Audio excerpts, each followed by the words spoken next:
Welcome to the Filmistines, the podcast where we discuss all things movies. Join us as we dive deep into the latest releases, revisit classic films, and explore the art of cinema. Whether you're a film fanatic or just love a good flick, we've got you covered. From Hollywood blockbusters to indie gems, we'll be breaking down the storytelling, cinematography, and everything in between. So grab some popcorn, sit back, and get ready for some cinematic magic. If you like what you hear, please consider subscribing to our Patreon. We offer tiers at the $1, $5, and $20 level, where the $20 tier grants the ability to request films for future episodes. How cool is that? It's pretty cool. This is the Filmistines, where movies are more than just entertainment, they're an experience.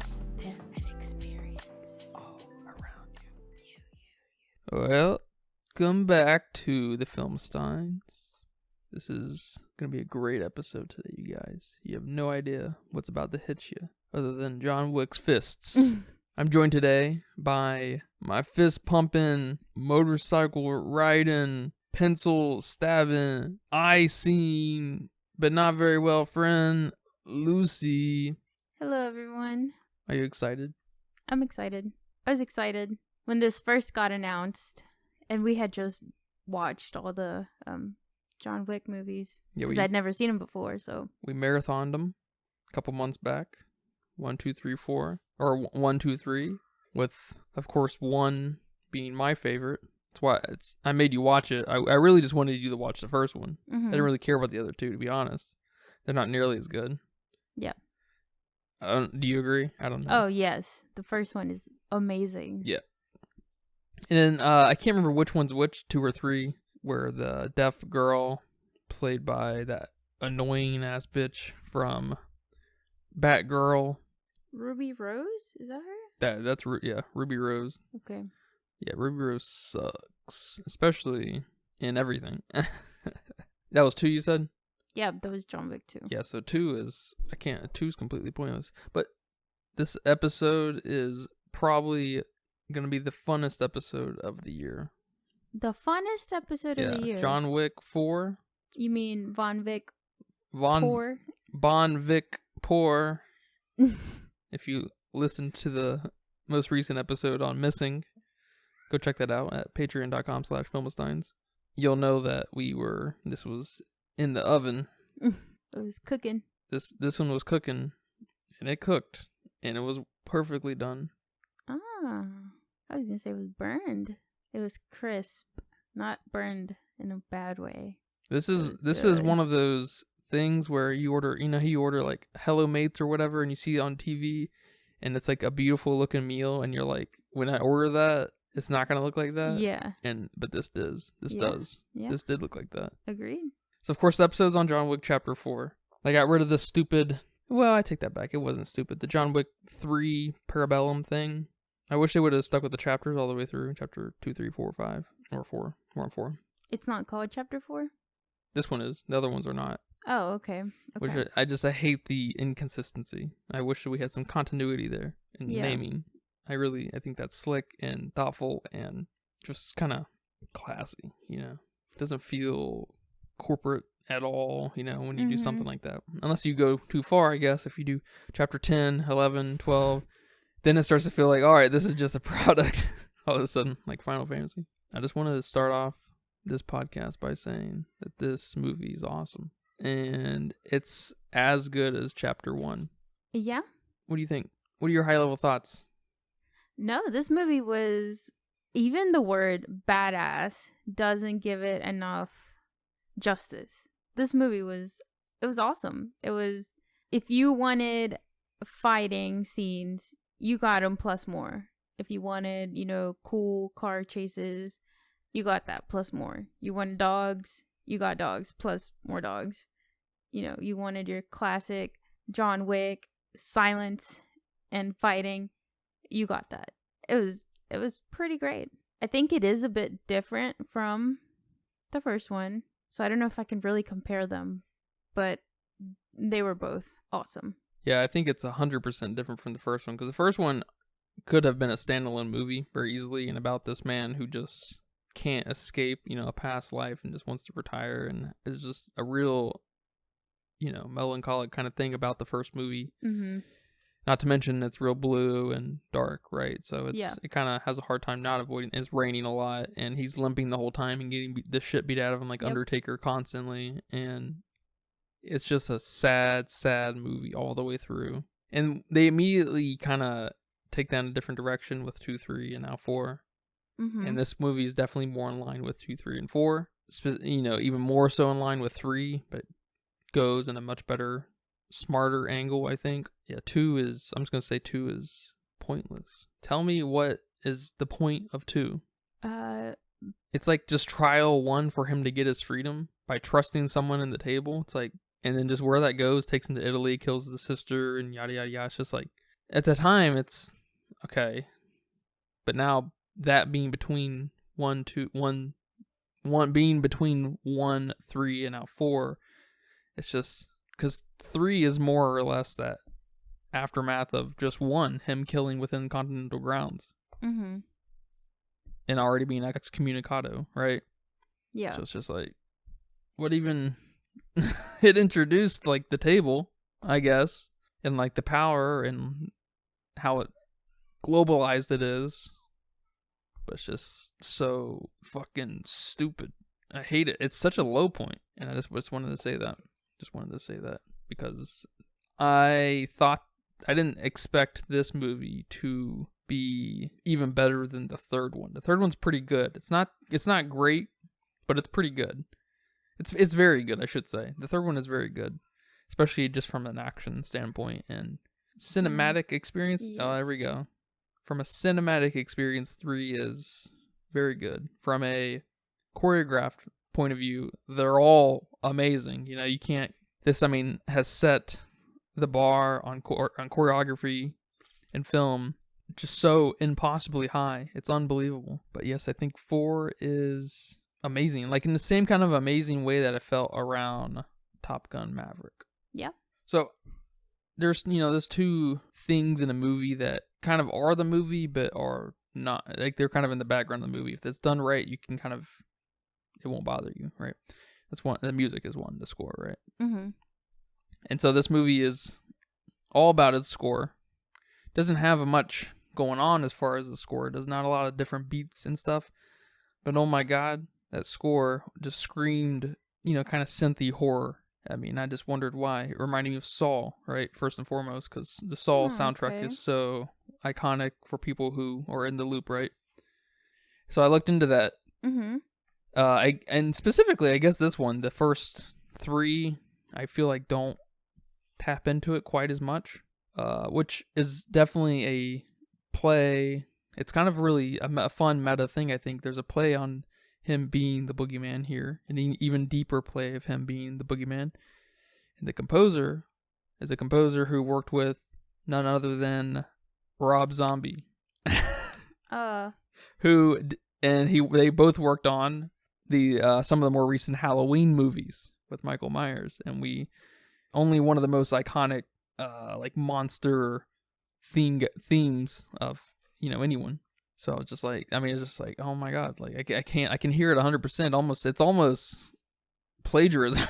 It's just like but it's crazy because it's not. It's it's its own spin because it sounds kind of in between maybe Saw and Halloween with definitely its own kind of spin. Yeah, I don't know if I got some of those vibes. Maybe I'm not too familiar with, the Halloween kind of music, soundtrack, whatever. But I can definitely see it. Kind of like a EDM mixed with that, whatever you called it, horror. I guess you didn't call it horror. What did you call it? The synth horror. Horror. Yeah. You did call it that. Yeah. So I can definitely see that. I like that they included quite a few French artists in the movie, especially because how much of the movie took place in Paris? I mean, I know they were in New York for a bit, Berlin, and Japan. Yeah, so probably the last third took place in France. Paris, yeah. Yeah. Okay. So I thought that was cool. That was cool to include that. Very cool, yeah. But definitely when they were in Japan was my favorite soundtrack score. Yeah, I liked it when they first arrived. they had that ding, ding, Yeah. ding, ding, I think you even said, what is this? Tokyo Drift? Yeah. Or whatever. I don't know That what made me that laugh. is. It was a little more. It was digitally created. It didn't Uh-huh. sound like an actual cowbell or whatever they use Yeah. in Tokyo Drift. But I was just like, this must be like a traditional thing in Japanese music That they, that is included. Yeah. I mean, I liked it. It got my Because head there's bopping, too big of so- a separation between those two movies for that to be a fucking coincidence, for that to be related. You know what I mean? It has to be. There's no inspiration from fucking Fast and Furious and John Wick. I'm sorry. I don't care how cool the car scenes are in Fast and Furious. Although I'm sure they're not very cool because it's fucking Fast and Furious with Vin Diesel and The Rock and John Cena. Yeah, that's true. Yeah, I before they went to New York, they, as in Winston and Sharon, met up with the Marquis. Yeah. Right? What do you think about that scene? Kind of set the whole movie in motion. Yeah, it did. One of the, I guess, most noticeable things about that scene was the lighting, which I don't know how I felt about it because the sun was there the whole time, making everything kind of sunny but gloomy. And then you had this sand, what's it called? Hourglass. I guess set to 1 hour or whatever it was. Who knows? Whatever the Marquis knows? thought was Yeah. whatever he felt, really. I don't believe that was 1 hour. I don't trust this dude at all. For sure. Yeah. That was 5 minutes. And I mean, it was a cool scene. You have a big kill moment right there, which is, oh my god, what the fuck? Did you see it coming? No. They set it up right there 5 minutes before, because remember, right before they left, he was like, the Marquis is he's our judge, our jury, and then that's when I said executioner. He didn't say anything, and you looked at me all funny. And then when they're walking up to the Marquis, they're talking about what this guy said when he was being executed. Right. And the guy who was being executed said, "Such is life." That was his last words. Right. And right before they walked in the door, Sharon says, "You're such not is dying." life. Oh, no, he says, "You're not dying." And yeah, then, he said, "You're not dying." Yeah, you're not dying today. To Winston. Yeah. And then he says, "Such is life." He told us right there that he knew walking in the door. Well, okay, I interpreted that as, "You're not dying, Winston. Obviously, I'm not dying. Such is life. Haha, let's get on with this." Then he fucking gets killed, and I'm just over there all sad now. Yeah, him getting killed was so awesome because he got shot in the chest, and I don't know if you saw his face when he died. It looked like the breath got knocked out of him. It was such a good performance just in that moment. It was so good. And like he's a black guy, Lance Reddick. Rest in peace, oh my god. That's right. We're gonna miss him. I can't believe he died in the movie and then died in real life. That's kind of ironic, but I can't. I hate that we had to lose him because I don't know what he's especially known for other than Sharon from John Wick, but he's also a main character in Destiny and the Horizon series, so he's gonna be severely missed. But like when he gets shot, he's like, ugh, and then like it just like his that face when you get the breath knocked out of you. It was just so, and then his eyes, because he's kind of dark. The scene was kind of dark facing him, and then he's also dark, so his eyes just like getting real white and stuff were just so, it was like intense, a very intense moment. Yeah, it's really cool. I really liked that death. When the Marquis, or is that his name, Marquis? I think he is. It's like he is a Marquis. So that's like he's like the management thing. Talk to the manager. He's like the manager of managers. Okay. I guess. I'm just gonna call him Marquis. You can call him the Marquis. The Marquis. Yeah. He was pointing the gun at Winston. He's like, "You don't need your concierge or whatever." And I was like, "What? What does that mean?" And then bam, he turns around and shoots him. Awesome. I was like, "Oh, that's what you meant." Yeah. I did want to. There are a couple quotes I like by him. Of course, when he says second chances are for the refuge of men who fail. It's just a great line, I guess. And then the sand in that glass is I can't read my writing. The sand in that glass is merely an echo of my remaining patience. Oh, yeah. Great line. That was a good line. That was a good line. But more importantly, his body language, which is of no surprise because we all know who. I think that's Bill Skarsgård. We all know who he plays. Who? Pennywise. What? And he's also in Barbarian. Remember at the beginning of Barbarian, the Airbnb movie where the girl comes in. Yeah. That's him too. Yeah, he plays Pennywise, so of course he's got to have like crazy body language in his face and stuff. It's nuts here too, especially when Chiron's like, "May I say something?" Such a great performance. He plays a really cool bad guy because he's just like, he's got that intensity. Yeah, he definitely does. It's good stuff. I liked him a lot. I liked in that scene where the sand was coming down from the hourglass and he was putting the sugar in his coffee cup as like the sand was going. He was pouring. Like he didn't give a shit about the time. Yeah, it was fun. And then he twirled it, and I was like, "Oh my gosh!" Yeah, that was almost like a very Lynchian moment. Yeah, because it was building that like this awkwardness. And then he licked the spoon, all like kind of seductive, and I'm like, "Oh my gosh, this guy!" Yeah, it's like at what Winston said at the very end. He's how arrogant he is. It's just intro. He owns this character, man. In the first John Wick, I liked the duo of bad guys there. It was Reek from Game of Thrones. I don't remember the actor's name there. And then his dad, of course. Yeah. The Russian dudes. They're like their whole exchange, and then the exchanges between them and John Wick and stuff are, just as good for different reasons. That's more of you can feel the fear between everyone there. Mm-hmm. It's just really fucking good. And then here, oh my god, dude, just he's the star of the movie, I think, as far as performance goes. Really? I think so. I think there are some big contenders here. Of course, John Wick Keanu Reeves owns being John Wick. He's just so fucking bizarre in the way he does everything. And then, of course, Donnie Yen, who plays Ip Man, and here he plays Kane. Yeah. He's great. His best exchanges are between him and John Wick, of course.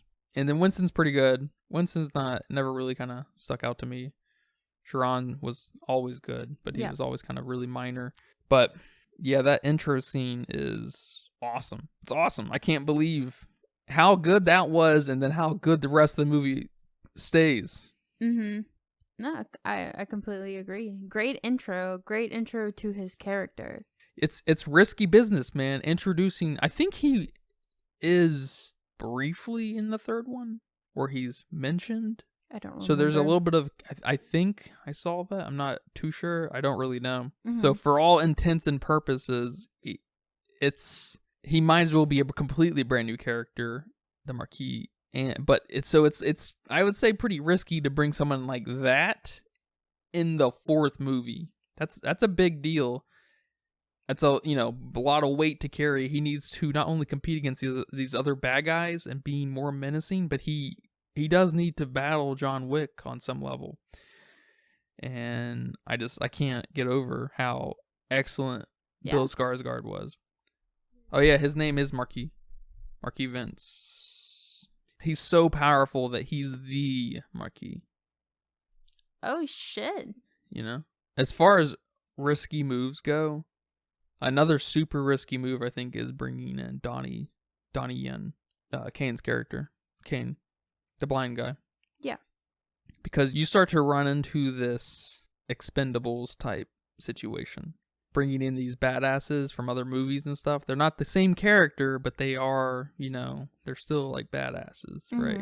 You expect, when you see The Rock or... You expect the movie to suck. Yeah, expect movie, but you expect that character to be like a badass and like to do badass and whatever. And so it's and when you start putting those together, those badasses, you get a movie called The Expendables. Have you heard of that? I've heard of it. Never seen it. It's for all these old bad guys. Not old bad guys. All these old badasses, like your Terminator guy, Arnold Schwarzenegger, and Rambo. Those guys, those old guys. Yeah. Maybe Harrison Ford. I don't even know. I don't even know. But I just know those movies suck. I've seen the first one. I just don't know anything about it. I can't remember. But just that sounds like a terrible fucking idea. Is that just me? That sounds like a terrible idea. It sounds like a great idea on paper, but something that will not translate. Yeah. Well, because you have all these competing characters. Like you don't want your you don't want your characters to compete for what and who they are on the screen. You can't have 2 John Wicks. Yeah. We started to get 2 John Wicks with him and Mr. Nobody. There's a kind of a 2 John Wick thing happening there. I mean 3, really, with Kane, I think, and we can kind of see that at that poker table. Sure, and you're right. They do kind of own that in a way. Actually, now that you say that, I guess the self-awareness makes it pretty cool. Actually, yeah, maybe that's what the Expandables needed. Expandables? What is it? Expendables. Expendables. Expand. They got expanding muscles. Terry Crews was in one of those. You know him? Yeah. Okay. Yeah. I feel like John Cena might have been in he's one. He's a white chick. Yeah, he's also in Everybody Hates Chris. Yeah, but he's in White Chicks. That's his best show. That's the second guy in White Chicks. That's so funny. I don't know why White Chicks is your I think I saw touchstone. that movie way too many times. Apparently. I think we had it on That's DVD. a Wayans Brothers movie? Is that what? I don't know. You don't even know. I think it is. I mean, they are in the film. Is that what you mean? Yeah. Oh, I thought you meant if they made the film. Okay, if they're in it, it's theirs. They're in it. Yeah. That's funny. They're the White Chicks. Yeah. That's right. I haven't seen it in so long. Because when you see the thumbnail, it's them dressed up as white chicks. So I don't fucking know. We gotta watch it. Yeah, we can watch it. Okay. So you can kind of see my hesitation to bring in someone like Ip Man from Ip Man into the John Wick, fold. There is a high probability of this turning me off. But they make this character blind, first of all. They make him fucking just so compassionate and loving and friendly and just not wanting to do this. He wants to take care of he wants to reconnect with his daughter that he hasn't seen for how God knows how fucking long. Yeah. Right? He loves John Wick. I want to know more about that. What is this relationship they had? I want to see him give his eyeballs up. His eyesight. I guess he still had his eyeballs. They built this character up, and they did it in 2 different lanes. They built up these characters who had the potential of having no fucking business being in these movies. In this movie. Bill Skarsgård's character and Marquis and Kane. And they nailed both of them. Sure, the movie was 3 hours, almost, so they had some time to deliver. That's true. But unlike the second movie, they knew exactly where this movie was fucking going. I mean, yeah, and even with the time, you take away all the fighting scenes, that's an hour movie, hour and a half movie. So they still had the same amount of time all the other movies have for character development. So they did an amazing job. But I definitely agree that we have these badass characters. And I don't know if I can completely agree with you that putting all of them together would make the movie not be as great as it was. Well, I think it's just incredibly hard to do. Okay. That's what I'm saying. Yeah, I don't know. You can't. To me, it sounds like I want to put all these badass people in the same movie for sure. Yeah. But it does sound like it could get bad quickly. Because I say that just because I don't want my characters to compete for their personality and who they are. You know what I mean? Yeah, I guess that is the difference. They all have completely different personalities. Yeah, and they could have. I mean, like I think the closest is Mr. Nobody and John Wick. I think they run most parallel to each other. I don't know if I agree with that. You don't think so? I don't know. I mean, their motives are different. That's for sure. We know at least about Mr. Nobody, of course. So that mystery helps keep him apart from John Wick because we know what John Wick's all about, He's a simple man, but we know everything about John Wick. Yeah. And we start to know just about everything we need to know about Kane. Right. Mr. Nobody, his motives are different. Yeah, I mean, we don't even know his name. We don't even know his name. They keep him a big mystery man. Okay. I wonder if that was a call at the movie Mr. Nobody, or maybe it was just called Nobody. That's a John Wick ripoff. Ah. It's actually okay. Surprisingly, Mhm. it's actually not. It's not terrible. It's okay. I wouldn't. It's good. It's good. As far as normal action movies go, it's good. Next to John Wick 1 and 4, it's Nothing. not worth your time. But it's got some cool sequences and stuff. The main character in that is Saul from Breaking Bad. Okay. So it's kind of interesting in that way too, because he's very middle-aged feeling. And so he's like a crazy ass fighter like John Wick, and it's just kind of funny in that way. I wouldn't say John Wick's a funny movie. It's got some funny parts, but Nobody or Mr. Nobody, whatever it's called, is, I think, more of a comedy, but a serious comedy, dramedy. I didn't invent that. Well, talking about characters, I really liked Koji. Koji, is that his name? He was pretty cool. It sucks that he died pretty early on, but one of my favorite dialogues was between him and Kane, when they were asking each other how they were, and then they started asking each other, "Well, how's Mia, your daughter?" And he's like, "Oh, she's good. How's your daughter?" And kind of concern for each other's daughters, but also still kind of threatening. "Where's your daughter at?" "No, where's your daughter at?" But also protecting their families, which is what, Kane's all about, protecting his daughter. Yeah. So that was just cool little exchange there. Having kids in this world is dangerous business, because if you fuck up, your kids are fucked too, Consequences. Yeah, you're on your kids. Jesus. Yeah, it's kind of funny. Yeah, I have a couple of quotes I liked from Koji a lot. Of course, he's the wise old Japanese guy, right? Of so course. He's gonna have fucking something to say. Friendship means little when it's convenient. I have that written down too. A legendary quote. I don't know if that's Yes. stolen from something, from some writing or something. That sounds like something that could definitely be in some 1940s Japanese existentialism, but legendary quote. And then fools talk, cowards are silent, but wise men listen. Yeah. Excellent quote. Definitely not incredibly original, but his whole politeness is just off the fucking chain. Mm-hmm. Like when he's asking for the guns, he says, hand me over, hand over the guns, Yeah. please. And his hands just like kind of nonchalantly out. And it's fucking awesome. Mm-hmm. Awesome.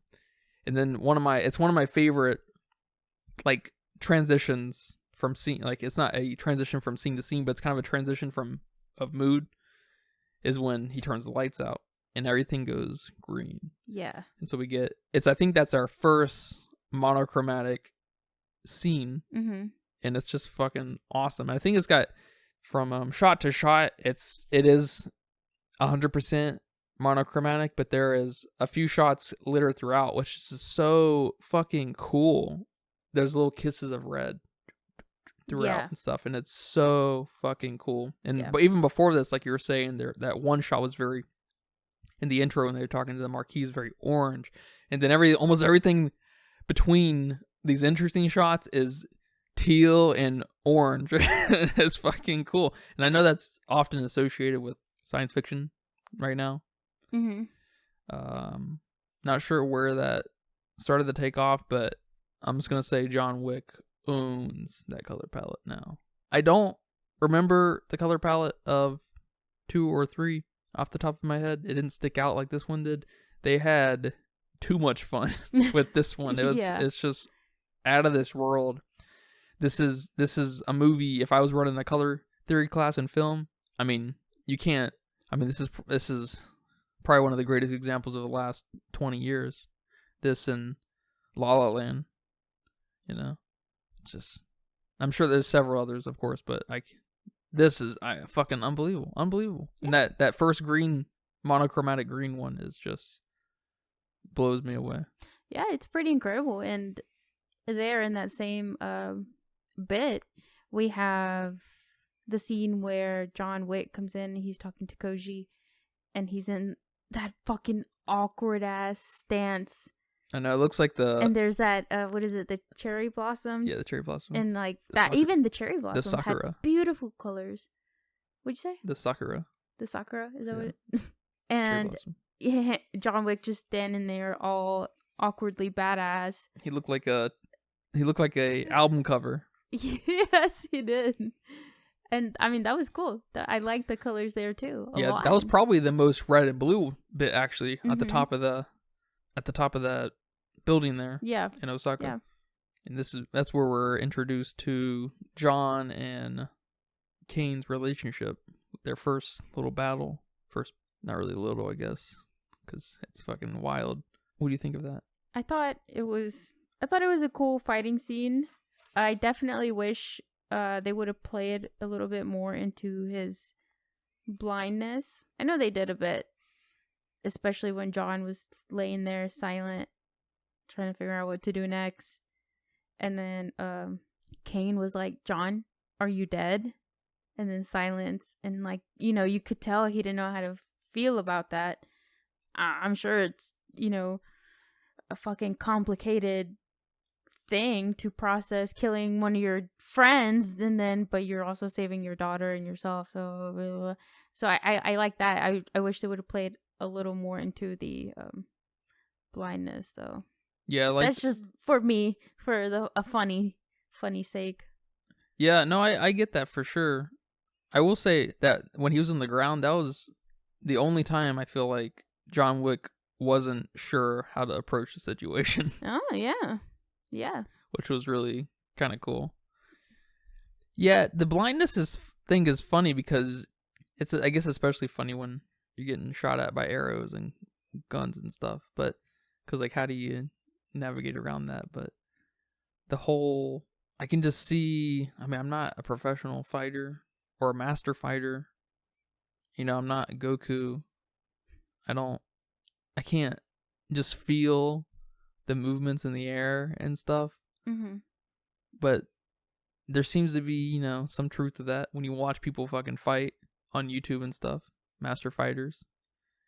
So I just don't even know. It's like not even unbelievable that he can do these things while being blind. With the exception of dodging bullets and whatnot and stuff. But it's, yeah, I could have seen them playing up his blindness a little bit more. Although they did every chance they could get with him tapping stuff. That's true. Which may not be exactly what you're looking for, because you're looking, because like one of the funniest, it wasn't funny, but one of the, I guess the earliest example of his blindness was when he was about to pick up the invitation, the card, and he smacked the tray, which is just, it's awesome. Yeah, it's awesome. That was funny. Great texture. And then you could probably easily miss him smacking stuff with his cane. That's true. His cane. His name is Kane. Oh my god. But yeah, I was gonna bring up that scene where he smacks the tray that had the nameplate, I guess John's name on it. And I just thought it was so thoughtful that they gave it to him in Braille. And then when he feels reads it? Yeah. I guess. Is it still reading? Yeah, it's still reading. Yeah. And he's gliding his hand over it. We see Wick backwards.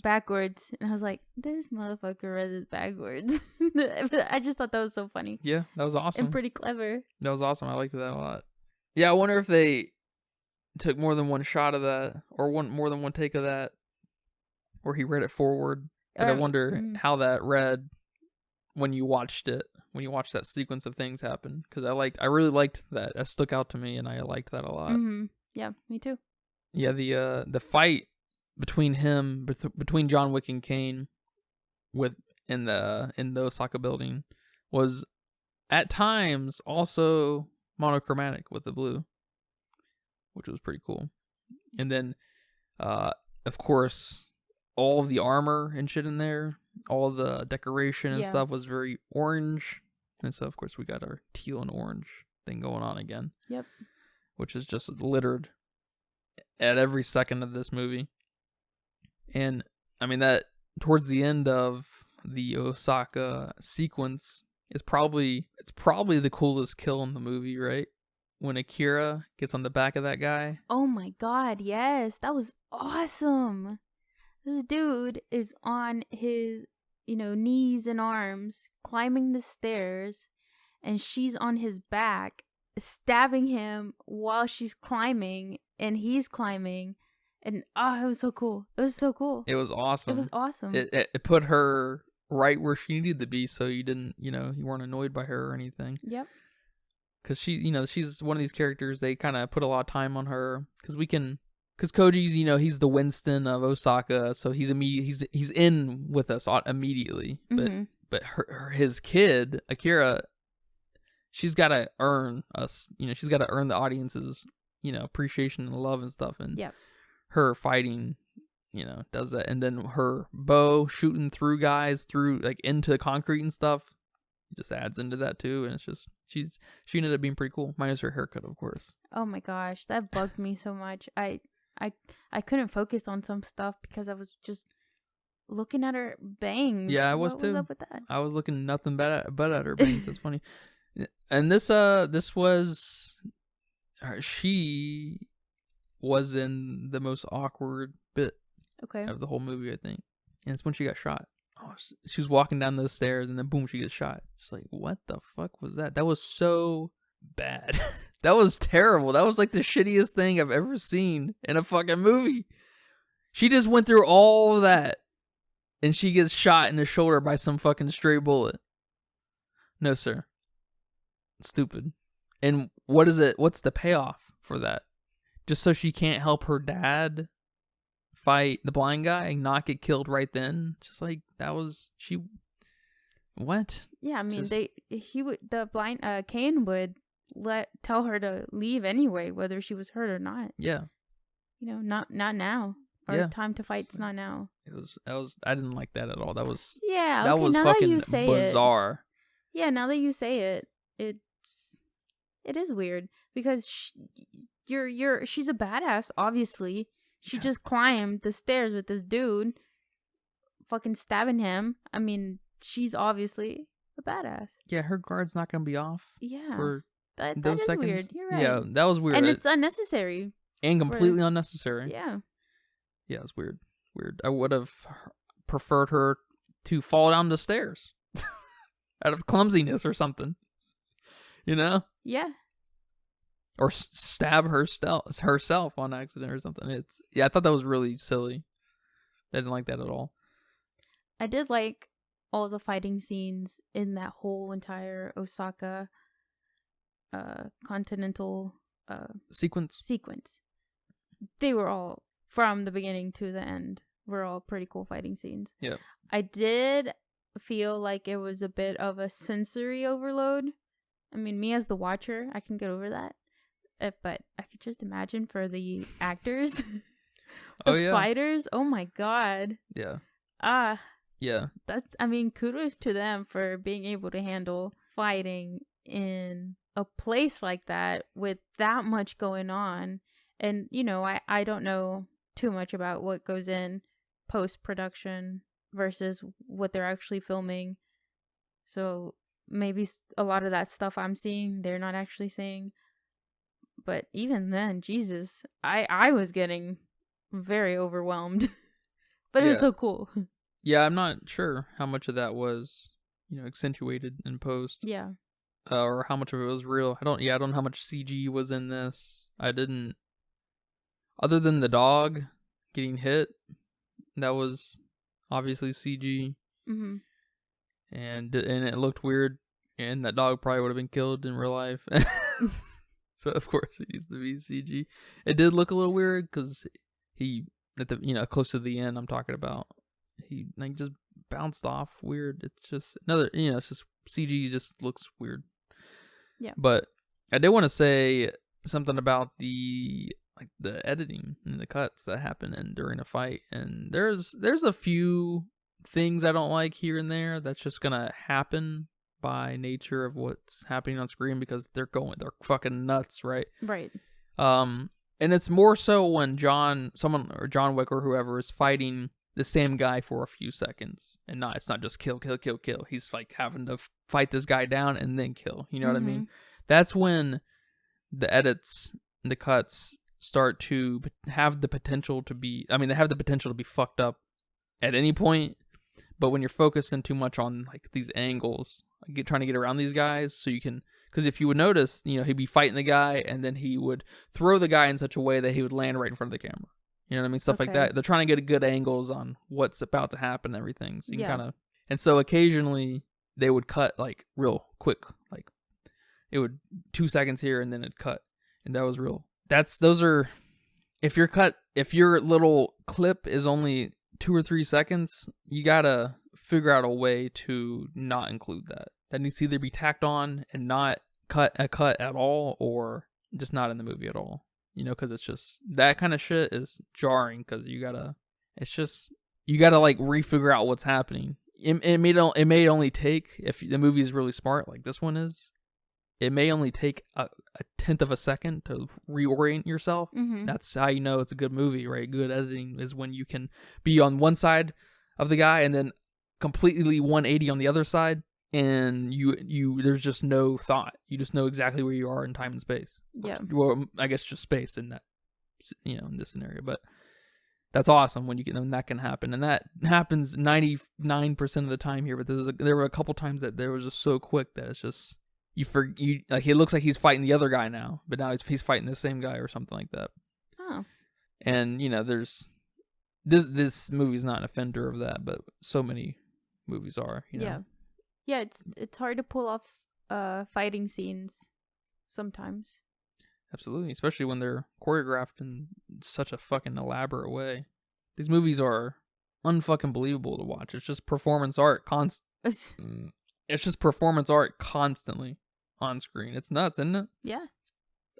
No, I guess literally it's performance art because it's a movie, but the choreography itself is just unfucking believable. Yeah. And John Wick, he loves doing that, acrobatic kind of wrestling thing where he's like twirling around these guys trying to get them on the ground and like get them in a chokehold or stab them in the neck or something. Yeah. It's fucking hilarious because, he's not, he's not Sprite Chicken anymore, but he's still trying to climb around these guys like Rey Mysterio. It's fucking awesome. I guess Rey Mysterio is not a spring chicken anymore either. Still better than his son. Got him. Got him. Yeah, from what I've seen, I'm not a fan of Dominic Mysterio. That's his name. That's his name? Yeah. Huh. I love how when the bad guys are down, he still shoots them in the head. Because if I were a bad guy, I would definitely pretend to play dead. Absolutely. Definitely. Yeah, I like that a lot. John Wick ain't about to let me live. Nope.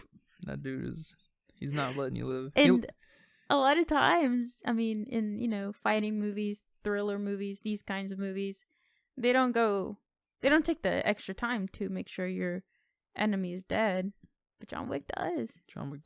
So it was just a little funny thing I noticed that definitely wouldn't work for me if I were to play dead. It's almost kind of another fun pull at a horror movie. In that you make, especially like zombies, you make sure they're dead. Yes. You double tap them. Exactly. And there's this weird element of horror happening here that's not in a scary sense, but just like they're just reminding you from some angle that John Wick is the boogeyman. He's the Baba Yaga. It is scary. I would be scared. Yeah, it's a horror movie for the guys on the Marquise side for sure. I'd be like, oh shit, I can't even pretend. It's fucking awesome. So the next sequence, small little sequence after the Osaka sequence, or the Osaka Continental sequence, is John Wick and Akira on the subway. Oh, yeah.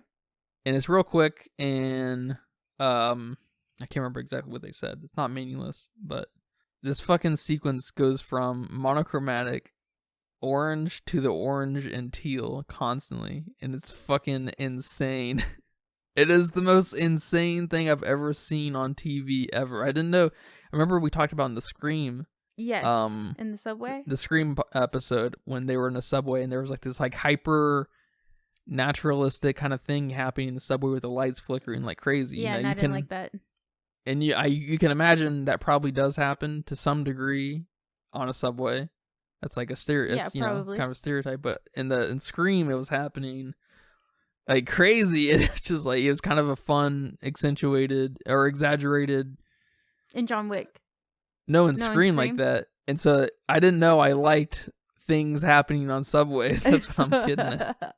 Because this oh man, it was nuts. Because it was kind of a similar thing where the overhead lights were the teal lights. Yeah. And when they went out, it would just be orange and they come back on and then there would be teal, not just in the lights, but in the seats. In the seats, yeah. And on the posters, you're like, holy shit, there's like actual blue and then the lights go out or whatever and then everything's orange and then those teal things turn black and because they're dark, they're blue and it's so sick. It's so sick. I was losing my fucking mind when I was seeing that. I only know what happened in the subway because I was looking at the lights. That's funny. It was okay. It was too much for me. Who has that much fun in a subway ride? That's what I got out of it. Who has these crazy, orange teal subway rides? You're in a rave. I don't know. Way too much for me. But I guess that was where she was like, if you don't kill Cain, I will. That's what that was.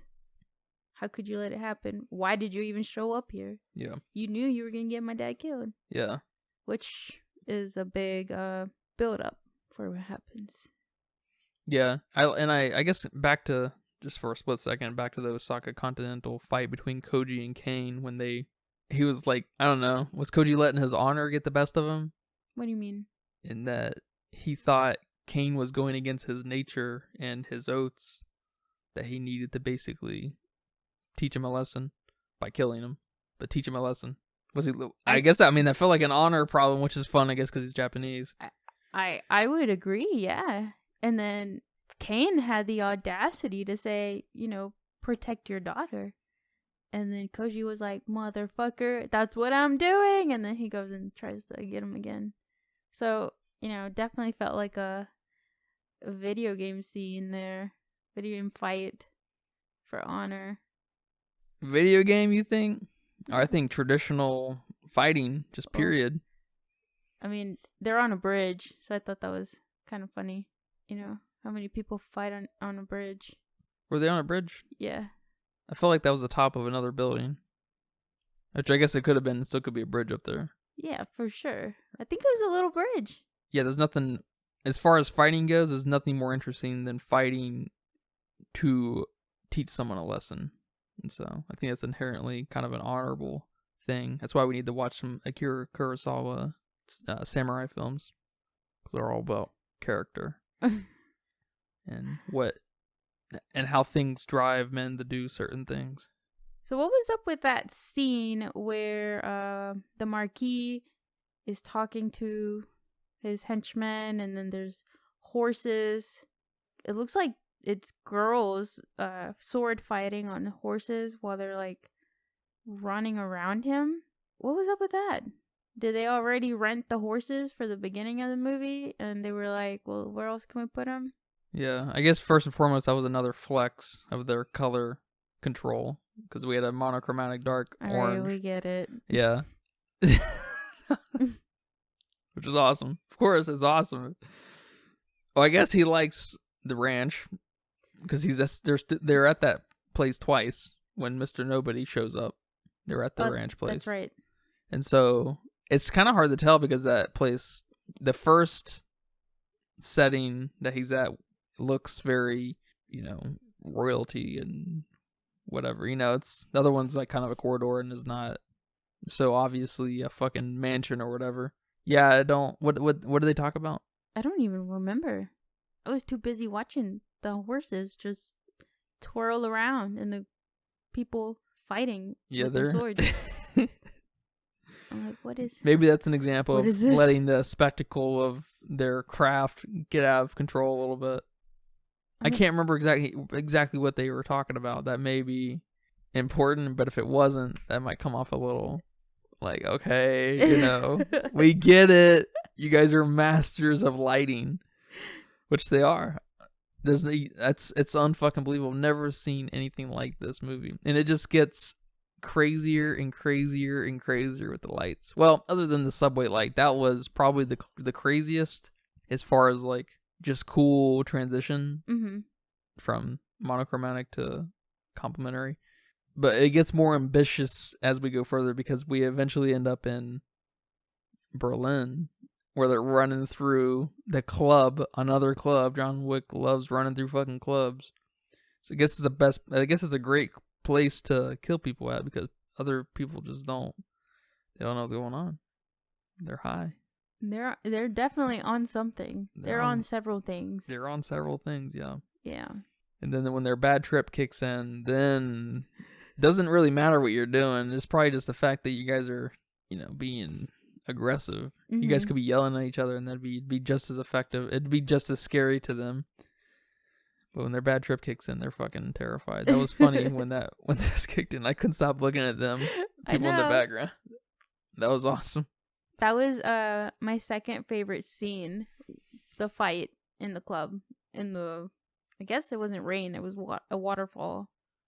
Yeah, he thought it was rain until John Wick held the penguin look-alike under it, and it was beaten. You know what I'm talking about, penguin? Yes. Yeah. That's hilarious. Isn't that funny? I was picturing some kind of villain from the Ninja Turtles. That's funny. I liked him. Yeah. I liked his body type. I liked his personality. He reminded me of a cartoon character for sure. Killa, I think that's his name. Killa, okay. Yeah, but I loved second favorite scene. I love that fighting scene. Yeah. It was awesome. That was super cool. Super fucking cool. And I thought, so I think the lowest point of this movie was right before that with the Roman Ruska. The Ruska Roma. Yeah. Are they Romanian? Is that what that is? Roma? I'm not sure. Roma is Rome. It's spelled Roma, and they're definitely not Italian. So maybe. Ruska sounds Russian? Sounds Eastern European. That's what I was thinking. I mean, yeah. Okay. So, Russian maybe, but I didn't get the feeling that he was... I feel like that would have come up in the first movie because the bad guys were Russian. I feel like there would have been something there. I mean... But I'm not... Yeah, I don't know. Sure, I really don't know. And then they have that gypsy thing going on with the beatnik kind of look, and it's cool. Yeah.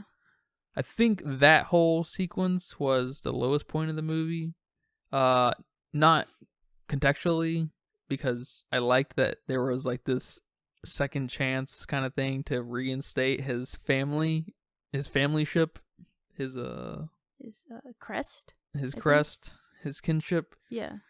I thought that was kind of cool and very, I don't want to say Japanese necessarily, but kind of very like prove yourself and we'll think about it, or just prove yourself with this task and you can earn it back. Yeah. Kind of thing. I liked that. That was super cool. Felt very old school. Well, in that same scene, let's talk about the fucking weirdo Klaus. Klaus. I'm Klaus. Yeah. I am Klaus. I am Klaus. Where the fuck did he come from? So, you ready for this?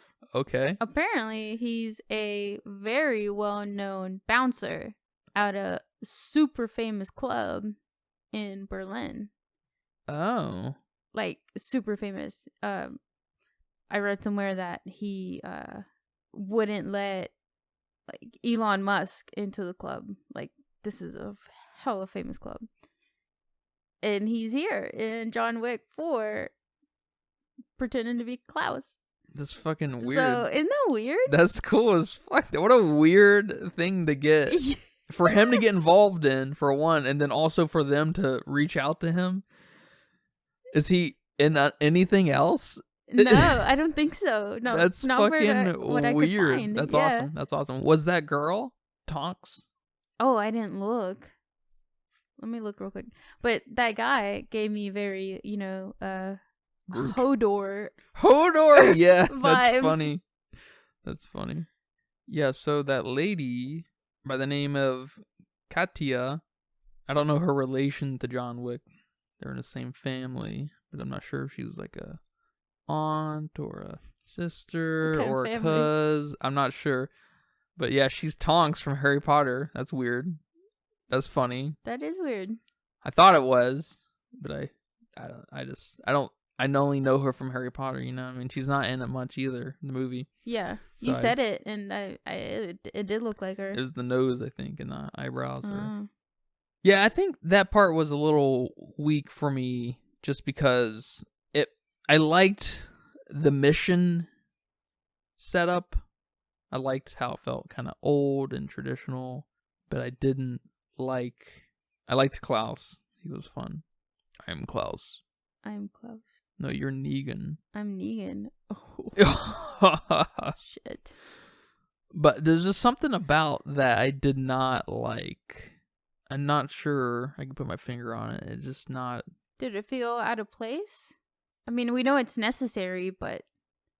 Yeah, maybe it tonally kind of felt out of place, because maybe there's something to that, saying that, because there's probably not another point in the movie where John feels so helpless. He's being strung up, and like he's surrounded by all these fucking goons, and it just felt, I don't know, it felt a little weird. Yeah. It felt a little weird. It didn't feel like it fit, I guess. But again, I liked why he was there. I liked that they sent him on a mission. I especially liked where the mission led him, like where we were, in Berlin. And I liked the whole, when we first saw the big guy, what's his name? Killa? Mm-hmm. So the actor who plays him, his name is Scott Adkins. He's not a big guy. Oh, so he was in a suit, probably? He was in a suit. Oh, that's cool. He looks a little bit like a cross between the guy from Maroon 5. What's his name? Adam Levine. Yeah. And someone else, I'm not sure. There's a little bit of... Maybe he just looks like Adam Levine's little brother. That's funny. You see it? Yeah. A little bit. So, they come up to this guy. He's at a fucking... There's actually something very video game about it, actually, the setup. I think especially when they meet Killa is very video gamey, because he's like in the middle of the room. He's this big guy, big weird looking guy, right? I guess very cartoony. I'm not really video gamey, more cartoony. And he looks like the Penguin from Batman, and he's got these gold teeth. He's got this big personality, and his body shape's weird. I love his body shape. It's so weird. I know. That's what probably makes it very cartoony. Yeah. And John Wick sits down. Kane shows up. They bring Mr. Nobody in, and they're sitting at the table. And there is this kind of moment where he says they're all the same for different reasons. Yeah. But have different motives or whatever. And I forgot about that. It's really cool. It's really fucking cool. And then, one of the coolest fights break out in the whole movie. It's so fucking cool. This step sequence is very cool, and it's crazy because we're halfway through the movie at this point, and we're still on this high going up this roller coaster. It's crazy. Mm-hmm. I guess it's worth mentioning because I bitch about it a lot. The pacing of this movie may be, for almost a 3-hour movie, or 2.5, whatever, 240 some change, maybe one of the best paced longer movies I've ever fucking seen. I'm kind of shocked at how on point this is moving along. Yeah, especially with all the action sequences. I'm not a fan of action in movies at all, as you might know, as I've told you a couple times. Yeah, you're okay with them. You're bored. They're super boring. But there's he's fighting to a destination. He's not fighting for anything, He's just trying to get his fucking ass to, Abe to be to see. I guess, here and there he's fighting for something. Yes, he's trying to beat up Killa. He's trying to kill Killa, get the trophy to reinstate his, his family contract, whatever. His family ticket. No, I completely agree with you.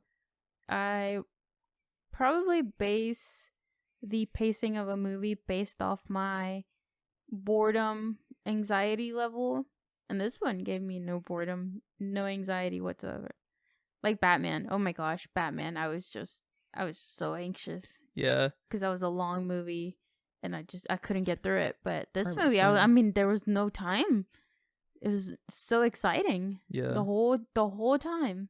So yeah, very well paced. Yeah, Batman didn't struggle with it per se, but Batman had to battle and negotiate with setting up its mood, because that movie is all fucking mood with moody ass Batman Robert Pattinson. How are you gonna struggle to set up a mood if you're already moody? Well, it's got the movie itself has got to set up the mood. It's not just Robert Pattinson's great performance. Nah, he's wearing eyeliner. The mood is set. Maybe for you, but for a normal audience, we need a little bit more. And they go. Do they go overboard with that? I'm not sure, because I feel like Batman is inherently emo as fuck. So I feel like overboard is the moment you've succeeded. You know what I mean? Because emo is in itself so fucking melodramatic and emotional. Overboard. Yeah. So I think they do an excellent. We need to rewatch Batman. Okay, maybe when we it's do. when Maybe the we second can pause one's it. coming closer. Yeah, maybe when we the can... second one's a little closer. Yeah. Yeah, I don't want to just watch Batman and then watch it again later. You know, I'm not about that. That's not that kind of movie. It's not like The Northman, The Witch, Hereditary. You know, so I can't rewatch that show. How did Kane know what his cards were? He guessed, that Killa was cheating. Yeah. So... Oh yeah, I forgot. I loved that Killa had 5 twos. That was fucking awesome. That was so cool. Yeah, I mean... I don't know. I don't know. Is there a texture to cards that we just don't feel because we're not that, sensitive? We're not. Yeah, he's built the sensitivity to touch and hear much more than he would if he could see, because he's able to. Yeah, I don't know. Reacclimate. I don't know. It felt like there's something to that. I don't know. That was weird. That was also a little not awkward, quite like Akira getting shot. That was just like a weird. That was a bad choice. Inconsistency in character. But this was like. What are you trying to say here? Yeah. Hold up. Excuse me. What? Okay, he's a mind reader. Like. Oh, and I was gonna look up. John's hand was 2 twos and a random card. Two. What do they call it when you have 2 cards? Two of a kind. My bad. And a random card. He said that's Dead Man's Hand. Is that what it's actually called? Look it up. Yeah, I have no idea. I was lost during that scene. Not completely lost. Just lost in the game of it. That's fucking awesome. It is. Oh. I love that. How fucking smart is that? The dialogue in this movie is not only smart, but every fucking thing in this movie is smart. What happened in John Wick 2? That movie is not bad by any means. I mean, it wasn't written by the same person, right? It was directed by the same guys. The same guy, Chad. Chapter 4 was written by Shay Hatton and Michael Finch. And then Chapter 2 was written by Derek Kolstad. Chapter 2 was? Yeah. Chapter 2 is Derek Kolstad. Yeah, he did 3 too. It's actually his story. Okay. Derek Kolstad. It's his story. Okay. John Wick is his brainchild. So we have a little bit of a disconnect with screenplay writers. Yeah, I don't know about John Wick 2. I don't remember it well enough to say its significance and any high level thoughts on it. I don't remember it. I'd have to see like a quick recap. But it definitely didn't stick out to me. So that has to at least say something. It's another one of these movies where the letterbox score was just a little too high, a little higher than I thought, what it was going to be. Because John Wick 4 is actually an example of it being way fucking higher than I thought. Because if you look at it, the 4, 4.5, and 5 are all high. And that's just not in line with the rest of the John Wicks. They tend to be 3.7, 3.8, 3.9, like in that boat. I think John Wick 1 might be the highest, which makes sense for people who have any taste. But I was kind of came into this movie not really my arms crossed, not quite like that, because I'm not stubborn with John Wick, right? I don't need to be impressed. I've already been impressed by John Wick. But where could this possibly go to be any better than the first movie? Yeah. They did it. The next sequence, that sequence, the Berlin sequence, and then the following sequences are all littered with crazy color. Again, lots of orange and blue, which is cool. Of course, I'm not going to go on and on about that because the subway scene is king in that. But I think we go to Paris after that, right? Yeah. He gets his family ticket, builds up the contract to duel the Marquis. Winston gives it to him, and then it's Paris time. And then they have that meeting where they decide on the rules. That was pretty cool. Which is super fucking cool. That was pretty cool. I like that a lot. I did too. And I like that they didn't tell us, exactly what was going on and kind of left it up to us to guess. And then you realize what's going on. And you're like, oh my gosh, that's cool. I love that. Yeah. I absolutely love that you bring that up because that's just a sign of a director having some fucking faith in their audience. Yeah, you brought that up probably several times throughout our previous podcasts, how the audience, the directors think the audience is dumb. They don't give us any credit. But this scene does a good job of yeah. Displaying what a director can think of an audience. You don't have to be the smartest person in whatever circle to get it, but it's just, you could have very easily seen this dumbed down or just like completely explained. Yes, like the guy, I don't know his name, the main, Santa Claus guy could have explained the rules. Yeah. Read it from old textbook explaining the rules. So yeah. I liked that. I liked that a lot. And then after that, it gets crazy. It gets somehow even crazier. It's because then he goes to like a underground waterway system, probably sewage maybe or something. I don't know, and meets up with the homeless king, Winston. He's like, how close can you get me to the church?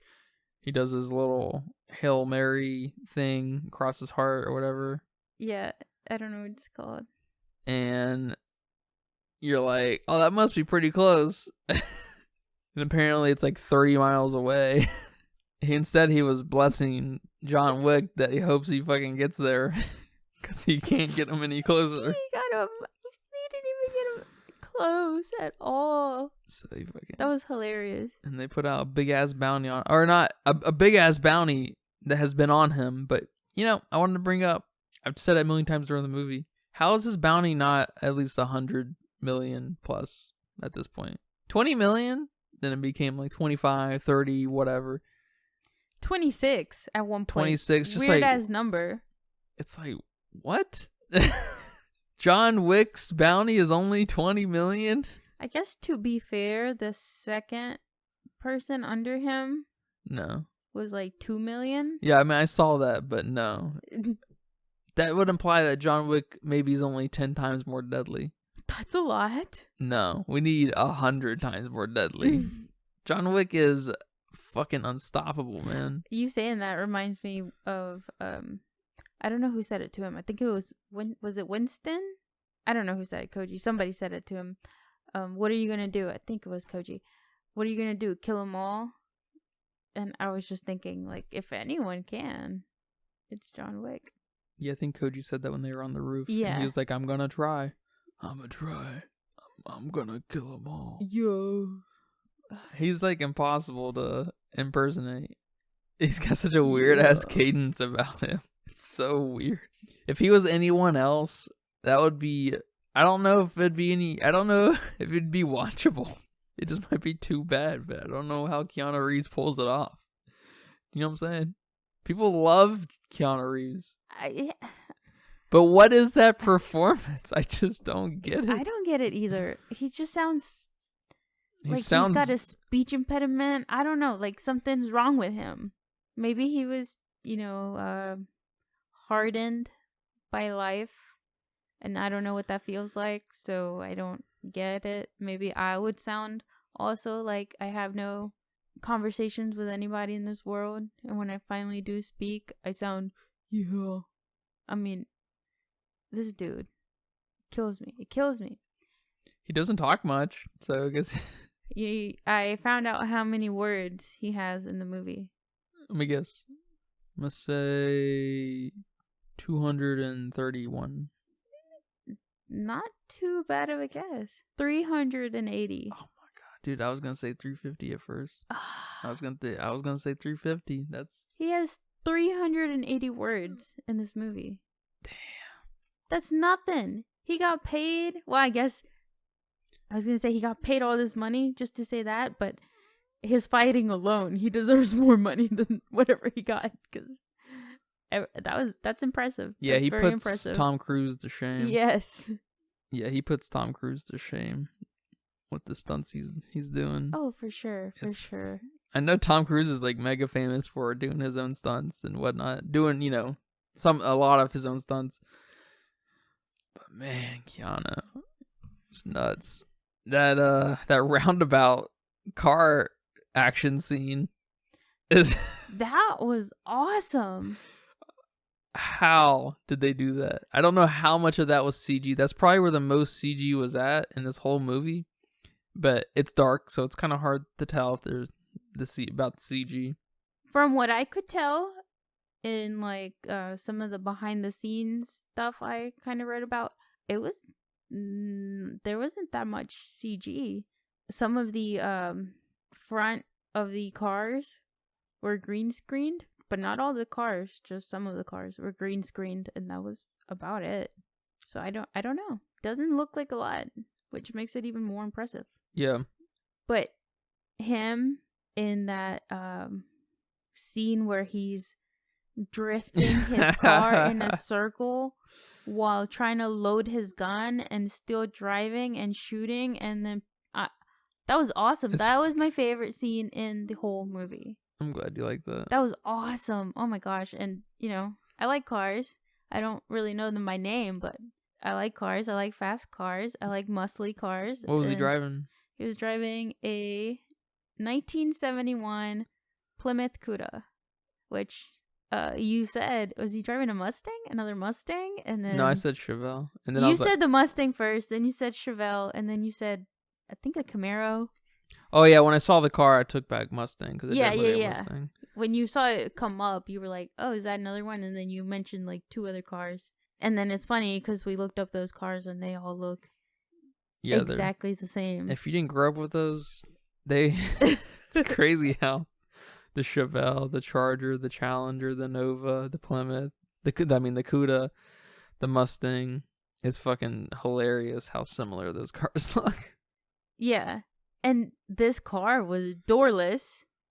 So that was awesome. Yeah. How many, car scenes do you have where you're missing both car doors while trying to do all this other shit at once? And not just driving straight, loading a gun. You're turning in a fucking circle, loading a gun. So, that was awesome. And I mean kudos to him for... It looks like a big flex on doing his own stunts. It's the door off the car is a big flex. It's fucking cool. Maneuvering all that? Oh my god. Like, that's impressive. I'm impressed. I wish I could do that. It's hard, it's a hard thing to say that, but that's probably the most impressive choreographed thing to ever happen in movies. Yeah. Like, it's crazy. It's just fucking unbelievable when you see that. It puts so many other movies to shame. This is not an expensive movie to make. It puts so many other car movies, fast car movies, whatever car movies to shame. And this isn't even... It's not even a car movie. It's not... I love it. It's nuts. John Wick has got to have some kind of crazy influence on action movies moving forward. Oh, it has to. It has to. Because, I know Keanu is part of, this other revolutionary, set of movies, The Matrix or whatever, but I'm sorry, you guys, but I have a hard time believing The Matrix has had that much of an influence on anything. What do you think? Oh, Don't get me started on The Matrix. The Matrix. Don't even get It's me not started. Good. It's. Do I dare say it's one of the worst movies I've ever seen? I don't know. No, The Fifth Element is the worst movie ever made. That movie is the worst. Oh my god. And I like what's her name? Resident Evil chick. Mila Jovovich. Yeah, I like her. And I love Chris Tucker, in all the Rush Hour movies. Mm-hmm. I don't know what else he's in, but definitely. Oh, he's in Friday. Oh, yeah. But god damn, this movie just... The movie sucked. And it's funny because I've told you this before. My uncle loves those two movies, The Fifth Element and The Matrix. It's weird. That's weird. And he loves the Resident Evil movies. They're both terrible. Okay. Those are guilty pleasure movies. Yeah. The Matrix can be a guilty pleasure movie for people. That's fine. And Fifth Element, that's fine. But there's no... But don't say they're the greatest movies. You can't... Yeah. How embarrassing to die on the hill to defend those as great movies. I can't. I need some kind of dissertation defending The Matrix. That's it. That's all I want. And I'm gonna read it or watch it if it's a video essay, and I'm gonna think about it. I'm open-minded to changing my mind on that for sure. Well, I mean, you bringing up The Matrix. Apparently, John Wick 4 was supposed to release. The original release date was in 2021, which is the same time The Matrix Resurrection came out. So, I was reading about how Keanu Reeves was training for both movies at the same time. So that was funny. Yeah. Well, Resurrection's much better than the other Matrix. Much better. Yeah, I didn't watch that. That's funny. Yeah, I wonder what happened because... I mean, they're saying because of COVID.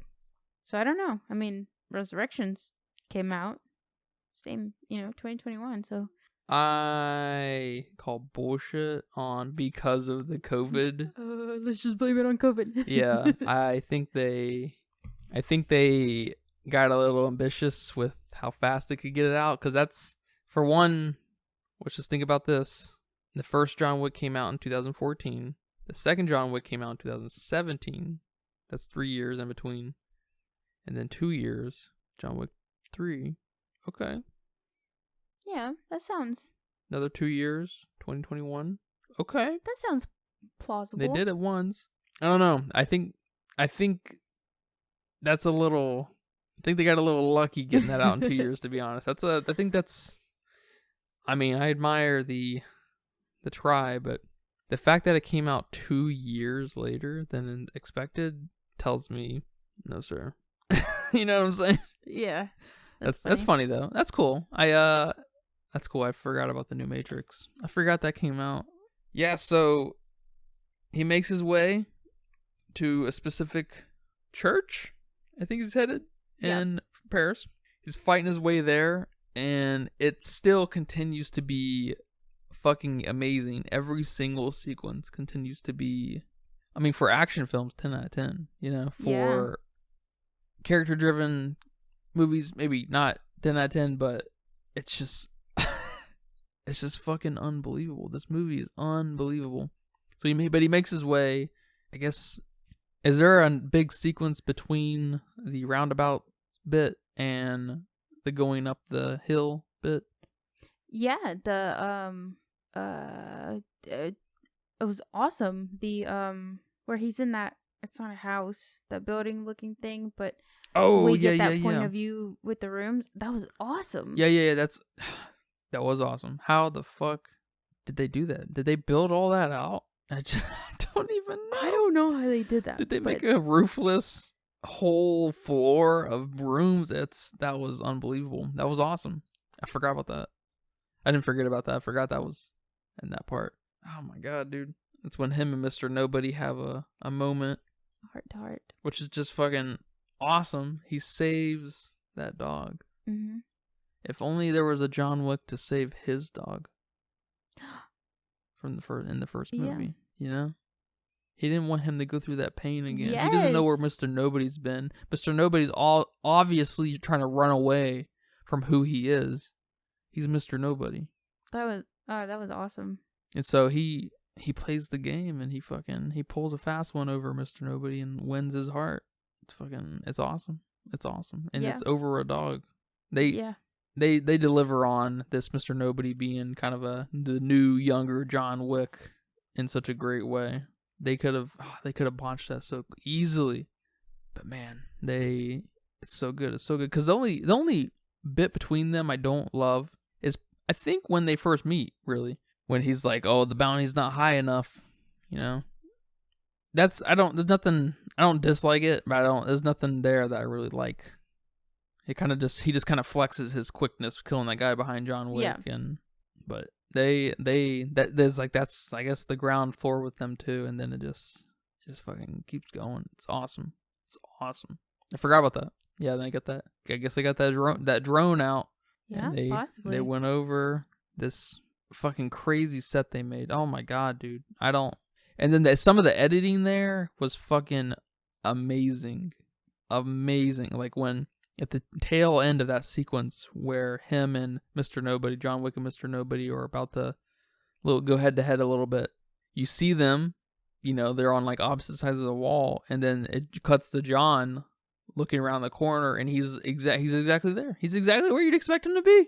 It's just like, I mean, yes, when you're watching it, that's obvious. It should be that way, right? But that's hard to get, when you're doing all these takes and stuff, right? But I was just like, it's genius. It's so good. Fucking believable. Yeah. That bit was so crazy. Yeah, I don't know if it's a favorite scene, but it's definitely impressive. Yeah. Just crazy. It's not super crazy, like cinematically, in the sense that it's crazy compositions and how the camera kind of tells a story and stuff, but how it's capturing the moment is fucking just nuts, which is, I guess, telling the story at the same time. It's just not through symbolism and composition per se. Yeah. So it's sick. I hope John Wick wins all kinds of awards. John Wick 4. I hope he gets nominated for all kinds of stuff. Yeah, man. For sure. If Maverick's great. Top Gun Maverick is awesome. But if Top Gun Maverick can get nominated for shit, man, John Wick. It's so good. So good. I can't believe how good John Wick 4 is. I can't believe it. Yeah, and speaking of that dog, I was really curious about the animals in this film. I mean, really all films. That's probably something I'll look into in films that have animals. Especially after we watched, was it The Ring, where it's that horse and they're on the boat and it like falls over and dies. And I mean, it's an older movie, not too much older, but it's an older movie. And that horse looks so real, so I was very curious, and we looked it up, and it is, but until it hits the water. Yeah, until it hits the water. So I was looking into the animals of this film, and the horses are real, but they don't do anything crazy with them, so yeah, that's okay. But the dog apparently the dog is played by 4 different dogs. That makes sense. So that makes sense. He's in it quite a bit, so. But the dogs are also in John Wick 3. So they have the whole cast come back. all 4 of them? I don't know if it's all 4 of them, but definitely some of them. Yeah, I don't remember the... And it's the lady, Halle Berry. I don't remember her character name. And she's got those 2 German shepherds. It's her dogs. It's her dogs, yeah. Oh, shit. Yeah, I forgot about Halle Berry. So I just thought that was kind of cute. That, yeah. Even they came back to That's John awesome. Wick 4. That's awesome. Yeah. They're fucking well-minded dogs. Yeah. Yeah, I want to know how they get those nut chomping down scenes. Yeah, that'd be... Because I'm sure, you see all kinds of videos online about dogs being trained to do shit like that, and like, the proper people can, handle what's happening, and then the dog will behave and stuff. So I think all that must have all been real. I don't think any of that was CG. Didn't look fake to me, that's for sure. I mean, that'd be so cool to watch. You know how that happens? Yeah. That'd be so scary if if something went wrong and the dog didn't listen. I mean, I guess that's why the dogs came back. They did a good job. They did a good job. They made that money. Good job, dogs. That's cool. Yeah, but after that scene, after that sequence is the stairs, which again, fucking awesome. Yeah. I just remembered one thing I didn't like about that ending Paris sequence was you know how the ladies are doing their thing up in wherever the fuck they are. I guess in Paris we see that they're actually in the Eiffel Tower where they're putting in the numbers, they're putting in the contracts to get John Wick or whoever, and eventually it's that one girl who's on the radio who's putting music on and like, you know, saying where John Wick is at and stuff. We wouldn't have had the same sequence without her because she was letting everybody know, you know, yeah, like he's out by the baguette place getting his baguette on, but I didn't like her. I didn't like her doing that. Like I liked what would happen after she would say whatever she said and put the music on and stuff, but I didn't like her saying what she was saying and then putting the music on. I didn't like that. But it wasn't enough, you know, it didn't bother me that much. I was just like, how many times is it going to pop up? You know, I didn't like that they were... Did it feel like another moment where it was kind of spelling out what was happening? No, it felt, I don't know, like those girls are, I like that they didn't talk, really. I like that when they talked, they were on the phone. I know she's on the radio, she's still like kind of communicating in the same way, but they're very mysterious, and they were giving us a little too much personality there, I think. Oh, okay. I didn't like, it felt off. They felt off. I don't want that from them. I want their... The mystery. Yeah. Okay. That was a little weird to me. Not that's not bad. That's, you know, that is such a nitpick in this movie. Yeah. This movie is almost perfect. If this movie was a little bit more dramatic, it's kind of funny to say, but if it was a little more character driven, this movie would probably be in my top 20 movies ever. Wow, that's a bold statement. Yeah, that's probably true. So we get to the stairs. This is when our guys start. I guess first of all, he's running up the stairs, killing all these guys. Gets fucking knocked down the stairs. Oh my god. Which is just the craziest thing. That was hilarious. And that's one of those things I feel like could have been so fucking stupid, but it was so not stupid. Oh my god, it was not stupid. It was so cool, and you felt for John, and you were just like, what? My mouth was open. I know, the whole right? time he was rolling down. And I was like, no. I can't believe how many risky angles they fucking took here, and it was just so fucking good. I can't believe it. And then he gets knocked down a little bit, and you're like, oh shit, is he gonna go back down all again? Wait, did he? Yes. The second time? Yes. That's right. That's right. All the way down. And then our boy Kane is like, I'm gonna help you, John. Yeah. And then Mr. Nobody's helping from afar, and we have this... I guess you should have seen that happen, and you should have been able to anticipate that to some degree, because did you? Yes. Did you expect all three of them to work together at some point? Yeah. Especially after he saved his dog. I was like, okay. After that, I was like, okay, somehow these three are gonna work together. That's true. Yeah. I guess I felt the same. Nothing felt quite right until it was happening. I didn't feel like we were at the right moment for it to happen, and then it started happening. I was like, oh shit, yeah. Yeah. And then they get up there before sunrise, and you're like, I mean, they have to get there before sunrise, or John has to get up there before sunrise, because it's his movie, right? But I mean, there's a moment there you're like, I'm not really sure if he's gonna get up there before sunrise. Like, what the fuck? Are they actually gonna take this away from him? Yeah, I was like, oh no, Winston is dead. Winston's dead. John's gonna be fucking dead here in just a second. Maybe. I don't know. I don't even know if John's gonna be killed. I don't know if they can kill. And then they get up there. They get up there together, and then they get up there, and it's like they're working their way up there, and they have to fucking fight each other for the third time? Is it the third time they're fighting? Or is it just the second? I think it's just the second. Well, they're kind of... I guess they work together at the Berlin, sort of. Even though he goes on his own and fights Killa, and Mr. Nobody and Kane are kind of fighting side by side. Mm-hmm. But they're all kind of working together in that moment, too. Yeah, but they're not trying to kill each other. Yeah, but they're not trying to kill each other. They're also not working together out of working togetherness. Mm-hmm. They're just trying to fucking not get killed. Yeah. So they're just kind of inherently working together by proxy and not, you know what I mean? There's no camaraderie happening here. There's no cooperation. It's just survival. Yeah. And it just happened to be side by side. But they fight for the last time. They fight for the last time in a showdown, a old way duel, because the Marquis is a coward and can't fight his own fight. Mm-hmm.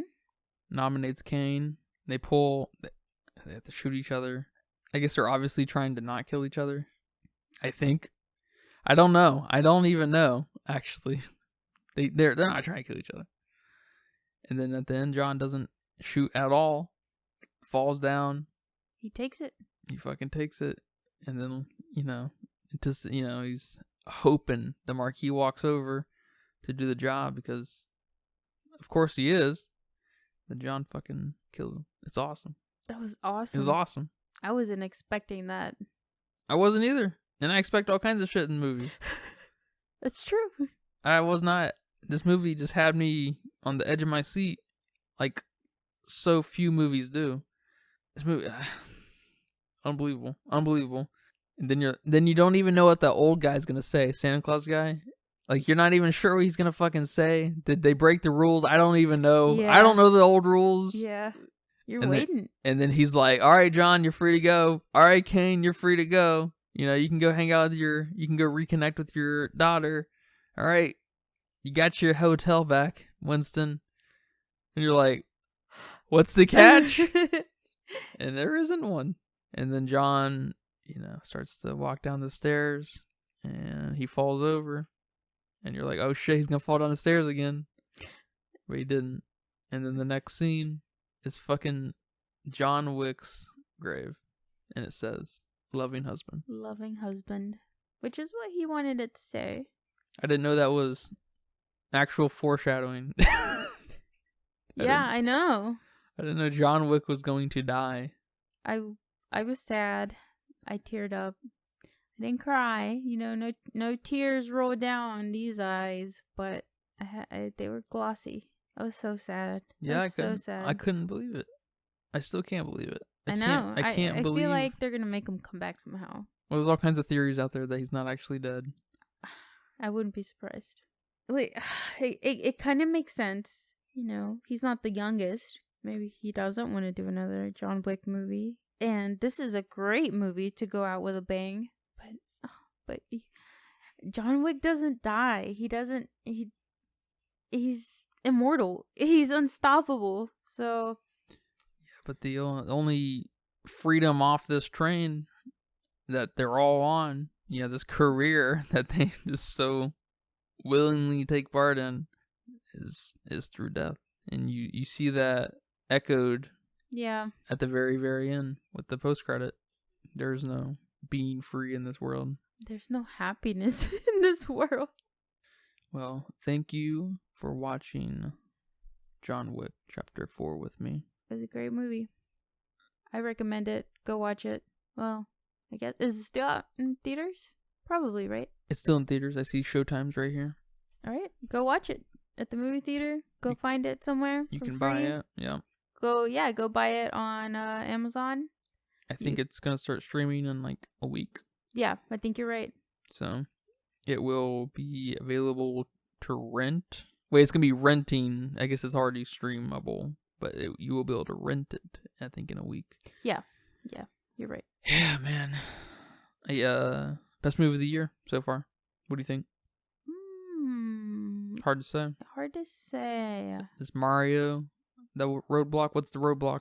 What do they need? What do these movies need to get through? What does Barbie need to get through? What does Meg 2 need to get through? Definitely John Wick, I guess. Mario, John Wick, and Dungeons and Dragons. I'm gonna put it up there. Okay. Nice. Are those the top 3? I guess most grossing No, not even close. this year. Yeah, not even close. Oh, okay. I thought Mario was the No, top. just Mario is Okay. the top grossing. And then The other two are no. oh, okay. Yeah, John Wick not even close. Well, I guess John Wick's like number 6, but that's pretty close. Yeah, that's probably gonna drop. I assume he'll probably end up being in the top 15, 14, Right. 15 area after the summer months kind of roll by, because we're about to get some blockbusters in quotes. I don't know if Indiana Jones is a blockbuster. No. I don't know if Transformers is a blockbuster, but we will see about those. Yeah, Dungeons and Dragons is even further down. It's like number 20 or 25. It didn't make any. It made good. It made decent money, but I think it only made like 225. Yeah, I don't know what the site is that you look it up at. I'll read it to hear you live. John Wick's at number 5 at 431 million. And then, Dungeons and Dragons is a little higher than I thought, but it's sitting at 208 million. So that's going to be... Number what? No, Dungeons and Dragons number 8. Number 8, okay. Yeah, so, yeah, it's... They're not too far. Not yeah, too... John Wick will hold up a little bit more. Obviously, it's double Dungeons and Dragons, but Dungeons and Dragons, yeah, is not going to stand a chance after the summer. Barbie's going to make more money than Dungeons and Dragons, I think. Which one? Barbie? Yeah, definitely. Everyone's waiting for Barbie. Yeah, it's going to be I think it's going to be a pretty big one. I think that's probably going to be I want to say a 700 million, 600 million. I think it's going to be pretty big. Okay. Yeah, nothing on Mario. I don't think anything's going to take Mario this year. 1.3 billion isn't the craziest number we've had. Obviously, with Spider-Man and Endgame and Avatar and stuff, but I mean, it's a billion. First of all, I think that's a lot, but yeah, I don't think there's anything lined up that's gonna. What about the second one? What's the top 3? The top 3 are number 1, Mario. Number 2, Guardians at 752 million. It's plateauing, but I don't think it's gonna reach a billion. Okay. I think it might reach 900. All right. I don't think Guardians is gonna break it. And then the Fast and Furious, or Fast 10 or whatever, is at 527. Those movies are big. I don't know if you know that. They make a lot of money. Yeah, they're big, but all right. And then Ant-Man at 476 million, God. which is terrible. They probably lost money on Ant-Man actually, which is crazy. It's just, I mean, there's several Marvel movies that have probably lost millions and millions of dollars, and then John Wick is at number 5, and then Creed is at number 6, Creed 3. Yeah, and then number 7 is, I was gonna get to Little Mermaid at number 7 already. Oh. Yep. Okay. So. Do we get a hint? A hint at the next movie? Yeah. The hint is gold, like The Rock, gold. John Wick and gold. When I gave away too much. Well, you can cut that out. No, I'm just kidding. Take care, guys. Goodbye. And that's a wrap for today's episode of the Filmistines. Thanks for tuning in and joining us on our cinematic journey. We hope you enjoyed our discussion and gained some new insights and perspectives on the world of movies. Don't forget to subscribe to our podcast on your favorite platform, especially Patreon. And follow us on social media for more film-related content. We love hearing from our listeners, so if you have any feedback, suggestions, or movie recommendations, or book recommendations, please feel free to reach out to us. Until next time, keep watching and keep loving the magic of movies. This is the Filmistines signing off.